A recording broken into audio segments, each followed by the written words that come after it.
டெஃபினட்டாக ஆசை இருக்குங்க. போன வாட்டி நான் வந்து அவர் வந்து நானே போய் சார் எனக்கு ஒரு சான்ஸ் கொடுங்கன்னு ஜோக் அடிச்சு ஏமாற்றி ஒரு வாய்ப்பு வாங்கினேன்.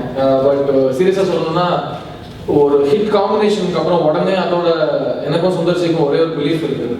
ஹிட் ஆகிட்டோம்னு சொல்லிட்டு உடனே அடுத்த படம் ஸ்டார்ட் பண்ணுறதை விட எங்களுக்கு ஒரு ஏக்கம் இருக்கும்ல. இப்போ நான் வந்து வேற ஒரு செட்டில் இருக்கேன்.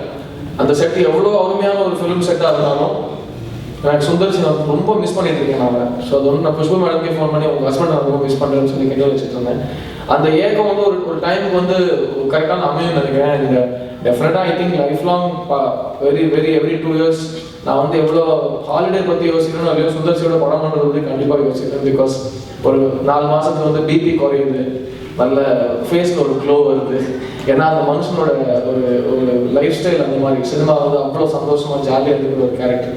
ஸோ கண்டிப்பாக அவரோட மீண்டும் படம் பண்ணணும்னு ஆசையாக இருக்குது. பட் அது வந்து அவரோட கையில் இருக்குது. அடுத்தது அவர் எப்படி மாட்டி வச்சு மாட்டை வச்சு சிக்க வச்சு ஒத்துக்க வைக்கணும்னு யோசிச்சுட்டு இருக்கேன். இப்போ கூடிய சீக்கிரம் நான் அவர்கிட்ட சொல்லிட்டேன், நீங்கள் வந்து போன வாட்டி 4 நிமிஷத்தில் கதை சொன்னீங்க. ஏன்னா நான் அவர்கிட்ட சொன்னேன் எனக்கு கதை கேட்க தெரியாது சார், அவர் எனக்கு கதை சொல்ல தெரியாது சார், அப்போ தான் ஃப்ரெண்ட்ஸ் ஆகிட்டு வரும். ஸோ அதுக்கப்புறம் அடுத்த நான் கதை கூட கேட்க மாட்டேன், நீங்கள் 4 நிமிஷத்தில் கேவலமாக கதைலாம் சொல்ல மாட்டேன், சும்மா கேட்டு கொடுத்துருவேன், நீங்கள் ஷூட்டிங் போயிட்டு போயிடுங்கன்னு சொல்லியிருக்கேன் அவர்கிட்ட. ஸோ இப்போ அவருக்கு ball is in this code சொல்லுவாங்கல்ல, ஸோ அவரோட கையில் இருக்கு. நிறைய பேர் இருக்காங்க. உண்மையாக அவங்களுக்கு சொல்லணும்னா என்னோட ஃபர்ஸ்ட் படம் கண்டாங்க ஜெனிலியா பாய்ஸ் படத்தில் எங்களோட லான்ச் ஆனாங்க. ஐ திங்க் அவங்களோட ஜேர்னி பார்க்கும்போது ரொம்ப சந்தோஷமா இருக்கு. ஒரு காலேஜ் படிக்கிற பொண்ணா எங்க கூட நடிப்பு ஸ்டார்ட் பண்ணாங்க. அங்கேருந்து அவங்க கல்யாணம் அன்னைக்கு நான் வந்து அவங்க ஃபேமிலியில் ஒருத்தனா அவங்க கூட பாம்பேல இருந்தேன்.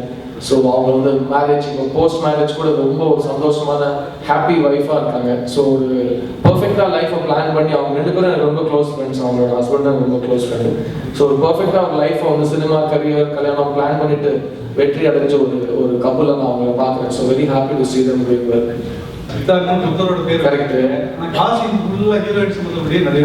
முக்கியமான விஷயம்னா புத்தருக்கு வந்து அருள் புத்திலாம் வரதுக்கு முன்னாடி தான் அவர் பேர் சித்தார்த்து. அவர் போய் போதி மரத்துக்கே உட்காந்துக்கப்புறம் புத்தர் ஆயிட்டார். அது வரைக்கும் அவர் வந்து ஜாலியா இருக்கிற ஒரு சித்தார்த்தன்.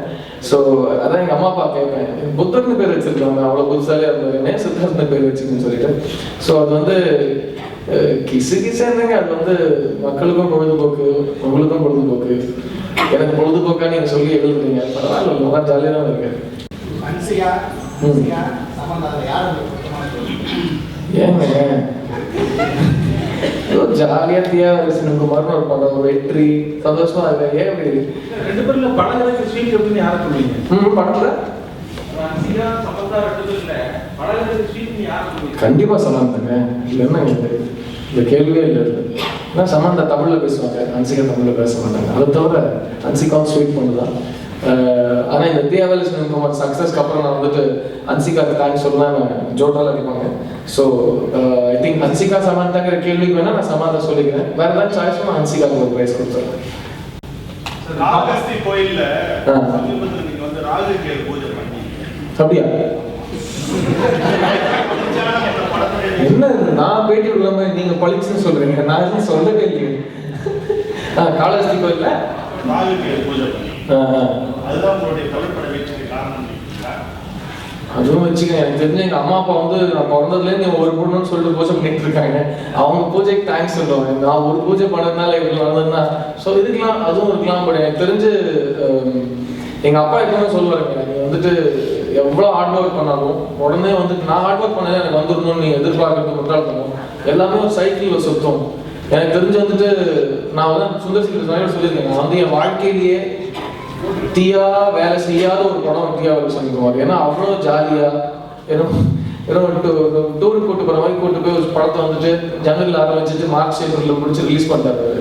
ஸோ அந்த படத்துக்கு ஒரு நாள் கூட வந்து நைட் தூக்கம் இல்லாமல் போனது கிடையாது. ஒரு டென்ஷன், ஐயோ நாளைக்கு காய்கறி தான் போகுது, அந்த மாதிரி ஒரு எதுவுமே கிடையாது. ஜாலியா சந்தோஷமா ஆமா நான் ஷூட்டிங் போறேன் அப்படின்னு சொல்லிட்டு போய் முடிச்ச ஒரு படம். ஸோ அந்த மாதிரி ஒரு படத்துக்கு இவ்வளோ பெரிய வெற்றின்னு சொல்லும்போது அது வந்து பூஜை நாள் தானோ எல்லாம் சொன்ன ஒரு நல்ல ஆசைகள், ஒரு வெல்விஷர்ஸ் சொல்லுவாங்க இல்லையா, என்னமோ சேர்ந்து ஒரு அமையுது. அண்ட் என்னோட 10வது வருஷம் முடியுது இந்த வருஷம் சினிமாவில். ஸோ ஐ திங்க் ஒரு 2வது ஒரு பிஸ்கெட் போடுறது. ஸோ அது வந்து கடவுளுக்கும் தேங்க்ஸ் சொல்லணும். The same time I think it's a kind of film, ஒரு ஃபீல் குட் ஃபிலிம் சொல்லுவாங்க பார்த்தீங்களா. நிஜமாவே படத்தை முடிக்கும் போது நான் வந்து நிறைய ரிப்போர்ட்டர்ஸ் கிட்டயும் பேசினேன், ரிவ்யூஸ் கிட்ட பேசினேன். ரொம்ப நாளுக்கு அப்புறம் தியேட்டர் விட்டு வெளில போகும்போது தன்னறியாம ஒரு சிரிச்சுட்டு ஒரு ஜாலியாக ஒரு விசில் அடிச்சுட்டு வெளில அனுப்புற ஒரு படம்னு சொன்னாங்க. ஸோ ஐ திங்க் அதனால தான் நினைக்கிறேன். ஐ think it's a feel good film. And எனக்கும் இந்த படத்தோட வெற்றிக்கு அப்புறம் பயங்கர ஃபீல் குட்டாக இருக்கு. பட் இப்போதைக்கு அந்த காலாவஸ்தியில் என்னமோ நடந்துக்கலாம் சொல்ல முடியாது. சார் 3 இது பண்ணிட்டு இருக்கோம் சார். 3 ஸ்கிரிப்ட் ரெடி ஆகிட்டு இருக்கு. மேக்ஸிமம் எல்லாமே புது பசங்க தான் சார். நான் வந்து இப்போ பார்த்தீங்கன்னா இப்போ வந்து கார்த்திக் சுப்ராஜோட ஜிகர்தண்டா வந்து என்னோட 21வது படம் எல்லா பாஷையும் சேர்த்தீங்கன்னா. அதில் வந்துட்டு 14 படம் முதல் முறை இயக்குனர்கள் புது ஃபேஸஸ். ஸோ அதில் அவங்களோட தான் நிறைய நான் ஒர்க் பண்ணியிருக்கேங்கிறதுனால ப்ரொடக்ஷன் கம்பெனி வந்து நான் ஒரு அசிஸ்டன்ட் டைரக்டராக இருந்தால் எனக்கு என்ன மாதிரி ப்ரொடியூசர் தேவை இருப்பாங்களோ அதுக்காக நான் ப்ரொடியூசராக மாதிரி இருக்கேன். ஸோ ஒரு ஃபர்ஸ்ட் படம் எடுக்கிறவங்களுக்கு அவங்களோட மேக்ஸிமம் ஃப்ரீடமும் கொடுக்கணும். அட் த சேம் டைம் நம்ம இருக்கோம் பார்த்துக்கிறதுக்கு ஒரு தைரியம் கொடுக்கறதும் இருக்கும். It's a very exciting process. So N company நான் செட் பண்ணதே புது பசங்களுக்கு சான்ஸ் கொடுக்கறது தான். ஸோ 3 டெவலப் ஆகிற ஸ்கிரிப்ட்ஸ் எல்லாமே நியூ ஃபேஸஸோட தான் பண்ணிட்டு இருக்கேன், நியூ டைரக்டர்ஸோட. பட் அதுக்கு நாளைக்கு பெரிய டைரக்டர்ஸ் வந்து ப்ரொடியூஸ் பண்ண சொன்னால் கண்டிப்பாக பண்ணுறோம் அப்படின்னு கிடையாது. பட் ஐ திங்க் அந்த மாதிரி பெரிய ப்ரொடியூசர்ஸ் நிறைய பேர் இருக்காங்க. பட் இந்த சின்ன படங்கள் சின்ன எக்ஸைட்டிங் ஸ்கிரிப்ட்ஸுக்கு சான்ஸ் கொடுக்குற இப்போ ஒரு தருணம் வந்துருக்கு. ஆடியன்ஸ் ஏற்றுக்கிற ஒரு மென்டல் ஸ்பேஸ் வந்துருக்கு. ஸோ அந்த மாதிரி டைமில் first time directors and different kind of films பண்ணுறது ஒரு ஆசையாக இருக்குது. நடிகனதுக்கு அப்புறம் இப்போ வரப்போற பொண்ணுலாம் so cute yeah so smart ஆகிறாங்க. ஸோ அது வந்து நடிகனதுக்கு அப்புறம் நான் கியூட் ஆனேனா அது எனக்கே புரியல. ஸோ அது ஏதோ ஒரு it's a lot of luck involve in acting. But I think டைரக்ஷனுக்கு வந்து எனக்கு பிடிச்ச வேலை ஆக்சுவலாக சினிமா டைரக்ஷன் தான். அது எங்கள் சாரை பார்த்ததுக்கு அப்புறம் அது வந்து ஒரு ஃபர்ஸ்ட்லேருந்து ஒரு வெரி பட் ஐ திங்க் ஒரு நீங்கள் கேட்ட கேள்விக்கு வந்து நான் ப்ரொடியூஸ் பண்ணுற படத்தில் நான் டைரக்ட் பண்ணுற படத்தில் சத்தியமாக நான் நடிக்க மாட்டேன். இன்னும் பெட்டர் நடிகர்களோட ஒர்க் பண்ணுவேன். பட் நான் டைரக்ட் பண்ணுறது ப்ரொடியூஸ் பண்ணுறது டெஃபினட்டாக சான்ஸ் இருக்குது. பிகாஸ் என் காசு வச்சு என் தொழிலை கற்றுக்கிறது இன்னும் கொஞ்சம் பெட்டராக இருக்கும். Thank you sir. தேங்க்யூ.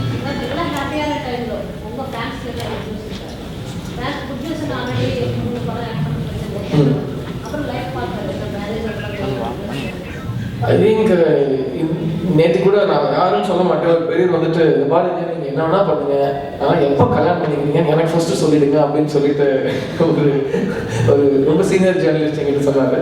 நான் சொன்னேன் நான் இன்னும் எங்கள் அம்மா அப்பா கிட்டே சொல்லலைங்க எப்போ கல்யாணம் பண்ணி போகிறாங்க. ஆனால் அவங்க கிட்ட சொல்லிட்டு அடுத்த நிமிஷம் உங்களுக்கு ஃபோன் பண்ணி சொல்கிறேன், அவங்களுக்கு ப்ராமிஸ் பண்ணியிருக்கேன். பட் இப்போதைக்கு கல்யாண பிளான் இல்லைங்க. ஏன்னா டேட் இல்லை. ஸோ கல்யாணம் பண்ணும்போது ஒரு மென்டல் ஸ்பேஸில் பண்ணணும்னு ஆசைப்படுறேன். பட் நான் எங்கேயும் ஏதோ ஒரு இன்டர்வியூவில் வந்துட்டு நான் கல்யாணம் பண்ணிக்கிறது ரெடியாக இருக்கேன்னு சொன்னாங்க. அப்படி சொல்லவே இல்லை. ஆக்சுவலாக அது என்ன நடந்துச்சுன்னா நீங்கள் கல்யாணம் பண்ணிக்க ரெடியாக இருக்கீங்களா? ரெடியாக இருக்கேன் அப்படின்னு சொன்னாங்க. அவ்வளோதான். அது ஆக்சுவலாக இன்னும் கேட்டே இருந்தாங்க எப்போ கல்யாணம் இன்னும் ஃபிக்ஸ் ஆகல. கல்யாணம் பண்ணிப்பீங்களா? பண்ணிப்பேன். உங்களுக்கு கல்யாணம்னா பிடிக்கும்? பிடிக்கும். நீங்கள் ரெடியாக இருக்கீங்க? ரெடியாக இருக்கேன். ஸோ தான் கல்யாணம் பண்ணிக்கிறது ரெடி அப்படின்னு சொல்லி ஹெட்லைன்ஸ் போட்டாங்க. அம்மா ஃபோன் எப்படா ரெடி அவங்க அம்மா கேட்டாங்க. ஸோ இல்லைம்மா அது ஏதோ ஒரு மிஸ்கம்யூனிகேஷன் ஆயிடுச்சுன்னு சொன்னேன். பட் ஆசை இருக்குங்க. ஆனால் இப்போ அதுக்கு டைம் வரல. பட் வரும்போது கண்டிப்பாக அது வந்து இது ஒரு தியாகராஜ சிவகுமார் ஹிட்டுக்கே நான் இவ்வளோ குதிச்சுட்டு பேசிட்டு இருக்கேன். அந்த டைம்ல இன்னும் கண்ணாபின்னா குதிச்சு இன்னும் பெரிய ஹால் புக் பண்ணி இன்னும் உறக்க பேசுவேன். டெவலப்மெண்ட் இருக்கு அது சொல்லிட்டு தான் பண்ணுவேன். சார் நீங்க கல்யாணத்துக்கு அப்புறம் சுந்தர் சி 2 டைரக்டர் தான் உங்களுக்கு ரொம்ப பிடிக்கும் அப்படின்னு சொன்னீங்க. நிறைய டைரக்டர் நடிச்சிருக்கீங்க. 2 பேரும் நடிகைகளின் கணவர் அப்படிங்கிறது செம்மையா இருக்கு. சூப்பரா இருக்கு. நீங்களே சூப்பரா பதில் சொன்ன மாதிரி நிறைய வச்சிருக்கீங்க. இது கேள்வியே இல்லையா? இல்ல நல்லா இருக்கு ஆக்சுவலா இது ட்ரெண்ட். அப்போ இனிமேல் எனக்கு பிடிச்ச டைரக்டர்ஸ் வந்து அப்புறம் வந்து நடிகைகள் எந்த டைரக்டர் கல்யாணம் பண்ணிருக்காங்க தேடி போகணும் அவங்களோட ஒர்க் பண்ணுறது.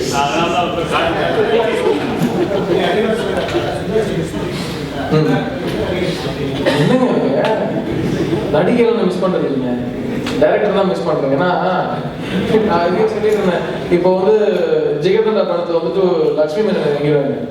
நான் இன்னும் அந்த பொண்ணை மீட் பண்ணல. பட் ஆக்சுவலி ஸ்கூல் எக்ஸாம் எழுதிட்டு இருக்குன்னு சொன்னாங்க. எனக்கு பயமா இருக்குது. ஸோ ஹீரோயின்ஸ் வந்து நான் இது வரைக்கும் ஒரு 17-18 ஹீரோயின்ஸோட ஒர்க் பண்ணிட்டேன். அந்த ஏஜ் குரூப் பார்த்தீங்கன்னாலே நிறைய பேர் கல்யாணம் பண்ணிட்டாங்க, சில பேர் இன்னும் ஸ்கூல் படிச்சுட்டு இருக்காங்க. ஸோ அதில் வந்து யாரும் மிஸ் பண்ணுற அளவுக்குலாம் அந்த மாதிரிலாம் 3-4 months ஷூட்டிங் முடிச்சுட்டு போயிடுவாங்க. அதுக்கப்புறம் இந்த கெமிஸ்ட்ரின்னு சொல்லுவாங்க பார்த்தீங்களா, அது ஒரு செம காமெடியான ஒரு விஷயம் ஆக்சுவலாக. அது எந்த ஹீரோயினுக்கும் அளவுக்கு மேலே கெமிஸ்ட்ரியோ அளவுக்கு கம்மியாக கெமிஸ்ட்ரிலாம் இருக்காது. அது வந்து ஸ்கிரிப்டை பொறுத்து இருக்கு. ஏன்னா எனக்கு தெரிஞ்சு உங்களுக்கும் அந்த ஹீரோயினுக்கும் செம்ம கெமிஸ்ட்ரி. அந்த ஹீரோயினோட நான் பேசியிருக்கவே மாட்டேன். அவங்களுக்கு யாரும் சொல்ல மாட்டேன். அவங்களுக்கு நடிப்பே வராமல் இருக்கலாம். அவங்களோட செட்டில் வந்து ஐயோ இந்த பொண்ணு வச்சு எப்படிங்க சமாளிக்க போகிறோம்லாம் நடந்துருக்கும். பட் எப்படி கெமிஸ்ட்ரி வச்சு உதறிட்டீங்க, ஆமாம் உங்களுக்கு கெமிஸ்ட்ரி சூப்பராக இருக்கு அப்படின்னு ஒத்துட்டு போக வேண்டியதுதான். அதுக்கு லாஜிக்கே கிடையாது. ஸோ நீங்கள் கேட்டவங்க கண்டிப்பாக நான் ஹீரோயின்லாம் மிஸ் பண்ணிருக்கீங்க, டேரக்டர் நான் கண்டிப்பாக மிஸ் பண்ணுறேன். ஏன்னா அது வந்து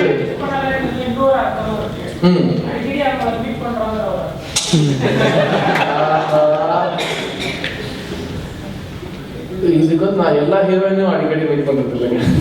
ஸோ